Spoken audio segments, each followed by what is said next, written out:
berusaha untuk mencari masalah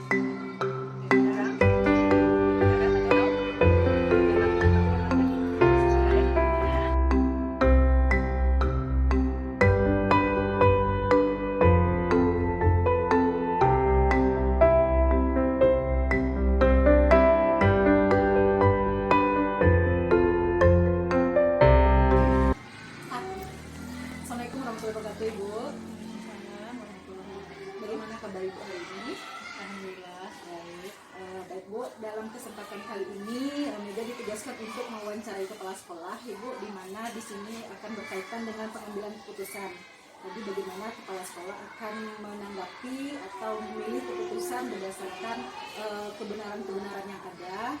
Kemudian di mana kepala sekolah mungkin dihadapkan dengan berbagai dilema ya Bu ya, antara keputusan satu dengan keputusan dua. Jadi mungkin bagaimana cara kepala sekolah mengambil satu keputusan di antara dua keputusan yang bernilai baik gitu Bu. Nah, jadi di sini Mega ada beberapa pertanyaan yang akan Mega pertanyakan kepada Ibu nanti. Nah, kita langsung saja ya Bu ya ke pertanyaan pertama. Ini berkaitan dengan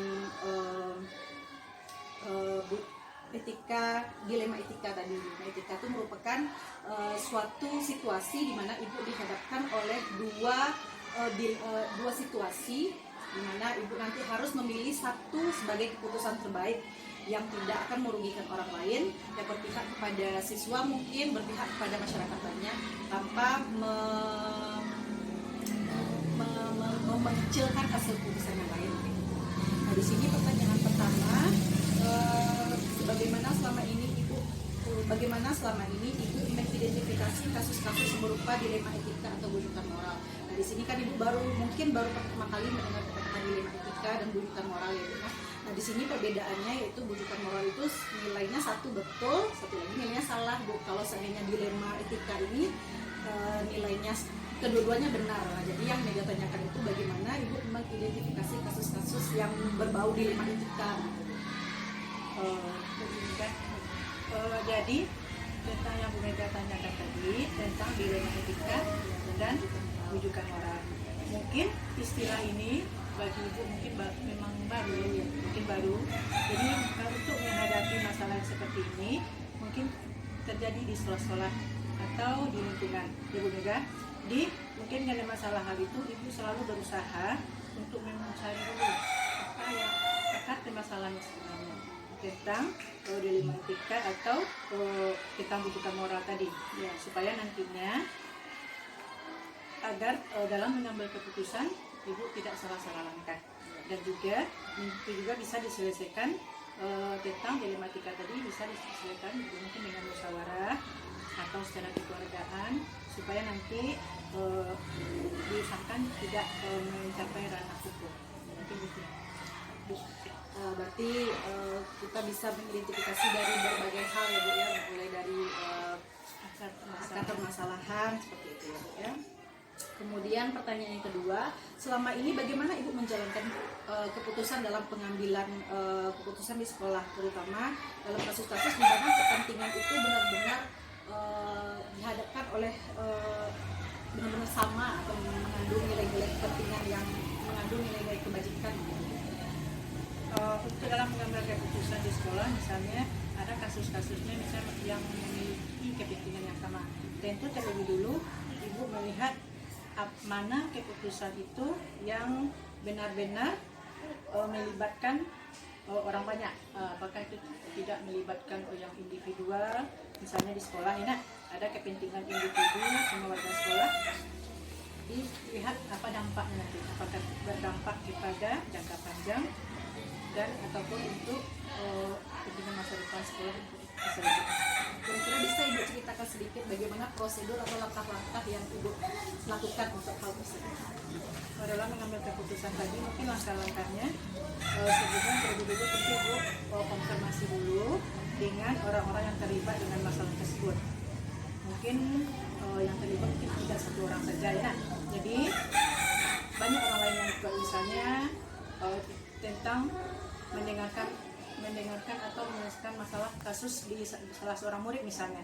Tentu Ibu dulu bertanya kepada siswa apa akar masalahnya dan juga bertanya kepada guru yang bersangkutan. Setelah itu baru nanti dicari penyelesaian masalah, baru terakhir dibuat keputusan. Ya, Bu. Berarti ini kalau di dalam pendidikan kami dinamakan ada 9 tahap keputusan. Berarti Ibu sudah melakukan ke 9 tahap tersebut menurut kesimpulan menurut jawaban Ibu barusan. Nah, kita lanjut ke pertanyaan berikutnya, Ibu. Hal-hal apa saja yang selama ini Ibu anggap efektif dalam pengambilan keputusan pada kasus-kasus dilema etika? Dalam permasalahan tadi, contohnya itu terlebih dahulu kita mencari akar permasalahannya, kemudian bertanya kepada pihak terkait, dan juga berdiskusi dengan orang lain. Nanti dalam mengambil keputusan tentu kita bisa memutuskan hal-hal yang objektif. Lanjut ke pertanyaan berikutnya, apa-apa saja tantangan yang selama ini Ibu rasakan selama dalam pengambilan keputusan tersebut? Dalam mengambil keputusan yang menyangkut banyak pihak, pasti ada orang yang suka, ada yang tidak suka. Tapi juga jangan sampai kalah enak selama keputusan yang kita buat itu mementingkan banyak pihak. Jadi pasti itu kita yakin bahwa keputusan itu kita itu benar dan dapat bertanggungjawabkan. Jadi tantangannya justru ada pihak-pihak yang mungkin yang tidak suka, kecewa ya. Baik, Bu, berarti itu sudah sangat mewakilkan ya, Bu, ya, nilai-nilai yang atau prinsip-prinsip dalam pengambilan keputusan dalam kasus-kasus dilema etika. Baik, pertanyaan Mega selanjutnya, apakah Ibu memiliki sebuah tata kelola atau jadwal tertentu dalam sebuah penyelesaian kasus dilema etika? Apakah Ibu langsung menyelesaikan di tempat atau memiliki sebuah jadwal untuk menyelesaikannya, atau bisa Ibu jelaskan sedikit bentuk atau prosedurnya seperti apa? Dalam penyelesaian dilema etika itu, Bu Mega, tentu Ibu tidak memiliki jadwal yang khusus.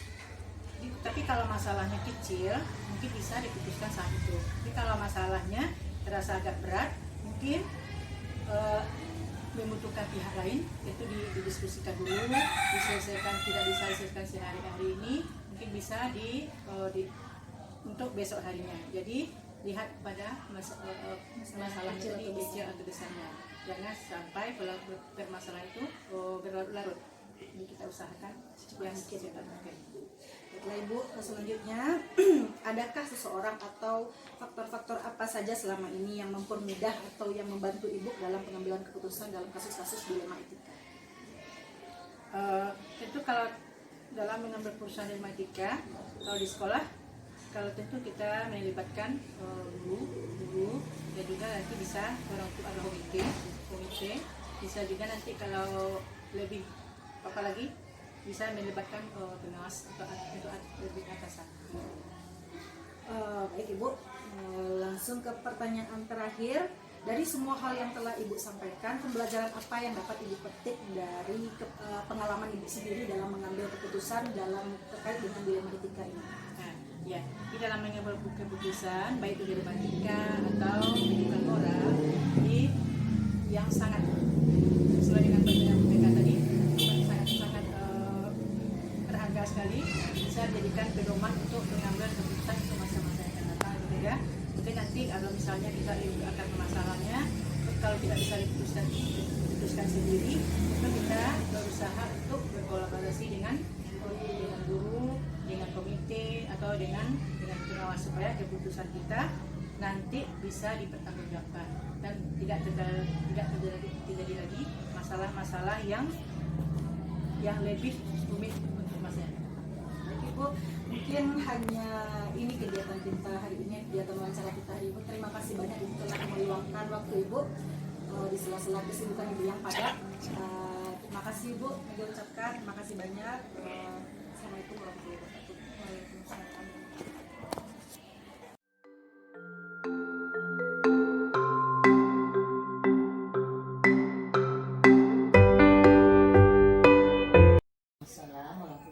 Salam.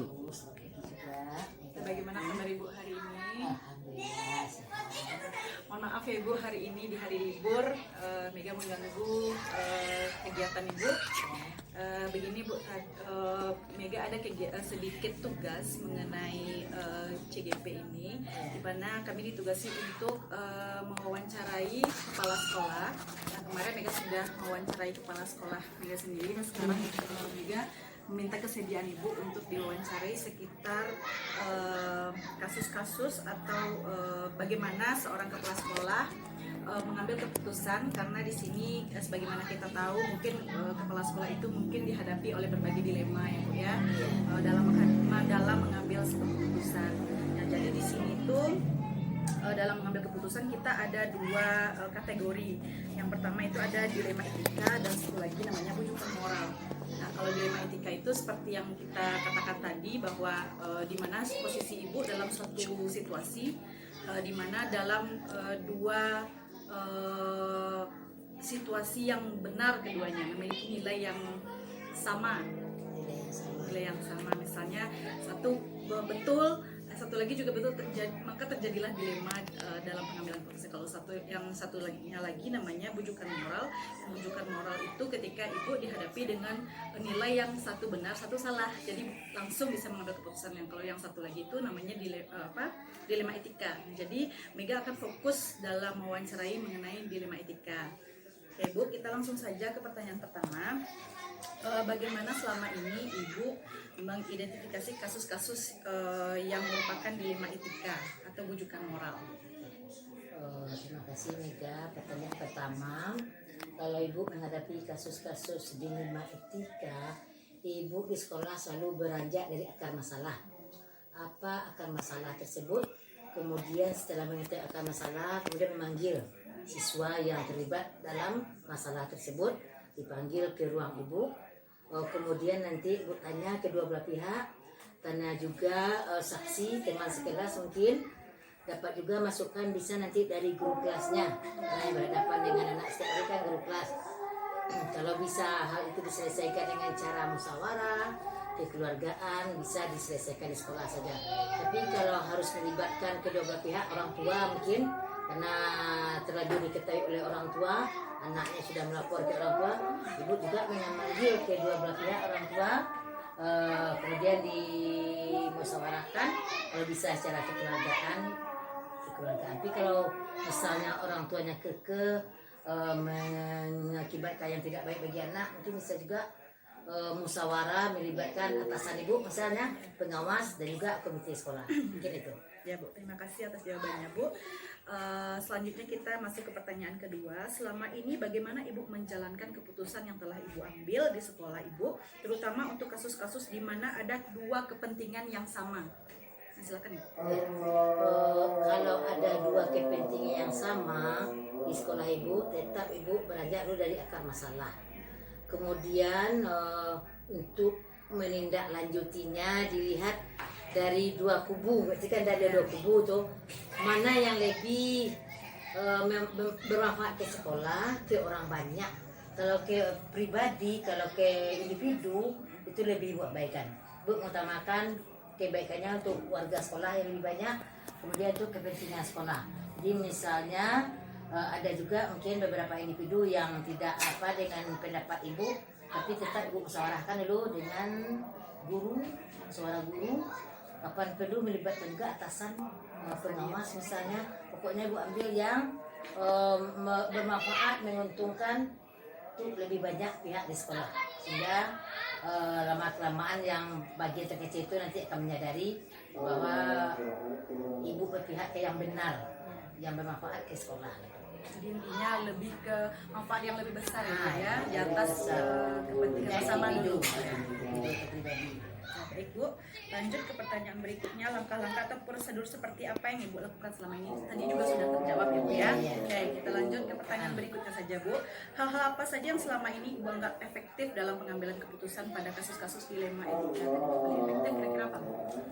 Kalau efektif, setiap ada masalah Ibu langsung mengambil tindakan, jadi tidak mengundur. Yang kedua, di samping menanya yang bersangkutan, menanya guru kelas, guru kelasnya, wali kelasnya, juga guru bidang studi, kemudian juga memanggil orang tua, sehingga sinkron antara jawaban anak dengan orang tua itu sama, kemudian kita memberi nasihat, menasihati anak ke arah yang lebih baik sama dengan orang tua, sehingga antara pendidikan di rumah dan sekolah sejalan. Kadang-kadang di sekolah kita berusaha untuk baik, tapi di rumah orang tuanya tidak sejalan dengan kita, jadi beri juga masukan sehingga anaknya jadi anak yang lebih baik ke depan. Itu. Secara langsung saja ya, Iya, tanpa secara menunda langsung. ya. Tanpa menunda. Ya, baik. Kemudian apa yang menjadi tantangan bagi Ibu dalam pengambilan keputusan dalam dilema etika? Iya. Kalau tantangan mungkin di sekolah ibu karena ibu sering bermusyawarah, tidak terlalu banyak, sebab kalau kita sudah melihat akar masalah, kemudian apa penyebabnya, jalan keluarnya, ibu musyawarahkan juga dengan guru, kapan perlu melibatkan juga orang tua, sehingga keputusan yang diambil itu sama sependapat dengan guru lain. Jadi kita sependapat dengan guru kelas, guru dan studi juga dimusyawarahkan dulu, sehingga keputusannya diambil itu sudah musyawarah di sekolah. Gitu. Intinya musyawarah ya, Ya, tidak musyawarah. gegabah sendiri dalam Ya. Ibu, kira-kira dalam pengambilan keputusan itu apakah Ibu memiliki jadwal tertentu dalam pengambilannya atau Ibu menyelesaikannya apakah punya suatu tempat yang apa misalnya? Iya. Karena ibu di SD, anak SD ini kan hal-hal yang kecil itu bisa jadi masalah, tapi hal-hal yang kecil itu pun sejenak hilang karena dia anak-anak, tidak ada dendam, tidak ada apa. Jadi setiap ada masalah di sekolah ibu langsung menindaklanjutinya. Misalnya jam istirahat ada masalah, langsung ibu panggil ke ruang ibu, panggil, tanya ke kedua pihak, kemudian tanya juga guru kelas bagaimana kronologisnya tadi.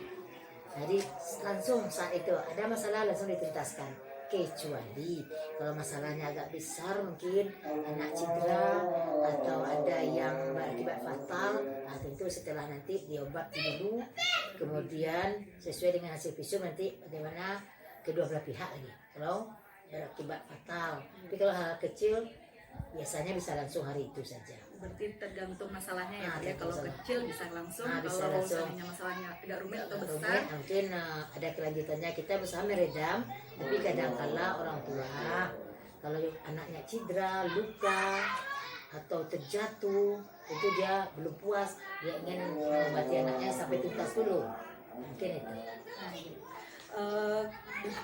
Selanjutnya, apakah ada seseorang Bu atau faktor-faktor yang selama ini mempermudah atau membantu Ibu dalam pengambilan keputusan? Kalau mengambil keputusan di sekolah, ibu selalu masalah. Jadi ibu dulu setelah tahu akar masalah, kemudian ibu tanya juga ke guru kelas, ke guru bidang studi, guru agama, guru olahraga, kemudian ibu musyawarahkan dengan seluruh warga sekolah. Jadi keputusan yang diambil itu bukan dominan ibu saja. Walaupun ada pendapat ibu lemparkan dulu, bagaimana kalau demikian. Kadang ada juga masukan dari teman, dari guru yang lain, sebaiknya begini ibu, sebaiknya begini, sehingga sekolah kita akan lebih baik ke depannya. Nah, setiap masukan itu selalu ibu terima, sehingga masalah-masalah yang kecil bisa hilang, masalah yang besar bisa diperkecil. Itu untuk sekolah Jadi ini. masukan-masukan itu juga bersifat memvalidasi nilai-nilai Iya, ya Bu iya. ya. Kadang kita tidak terfikirkan oleh kita, jadi ada masukan. Ya ada masukan dari teman.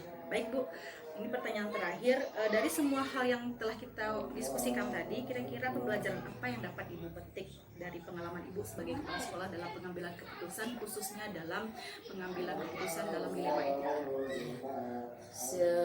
Kalau masalah yang mendukung tadi ya, tetap dari beranjak di akar masalah, kemudian jalan keluar yang lebih baik itu tetap kekeluargaan musyawarah. Kapan perlu masalah yang kecil itu jadi hilang, kemudian masalah yang besar jadi kecil, karena maklum anak SD, kita kan di SD ini setiap sebentar bersenggol sedikit saja bisa jadi masalah. Kalau masalah yang lain bersenggol sedikit saja jadi masalah. Jadi kadang-kala akar masalah itu yang penting, sehingga anak tadi menyadari kok bisa demikian nak, akar masalah, sehingga anak tadi menyadari oh ya bu saya yang salah. Sehingga kadang-kala beri nasihat saja dia sudah duluan minta maaf pada temannya, mengakui kesalahannya saat itu juga. Tapi dia tak ibu masukkan dari guru kelas juga dengan studi, karena berhadapan langsung dengan anak setiap hari kan guru kelasnya. Itu. Baik Bu, terima kasih banyak atas waktu dan jawabannya ya Bu ya. Ibu telah memaparkan dengan sangat jelas bagaimana langkah-langkah Ibu, prinsip-prinsip yang Ibu terapkan dalam pengambilan keputusan yang bersifat dilema tadi Ibu ya. Baik, terima kasih Bu atas waktu yang telah Ibu sengaja luangkan untuk kegiatan wawancara ini. Terima kasih banyak Ibu. Semoga Ibu selalu sukses dalam setiap pekerjaan yang Ibu lakukan. Terima kasih Bu ya. Baik, mungkin cukup demikian kegiatan diskusi kami dengan Ibu Metri Neti, Kepala Sekolah dari UPT SDN 03 Tabe. Terima kasih. Assalamualaikum.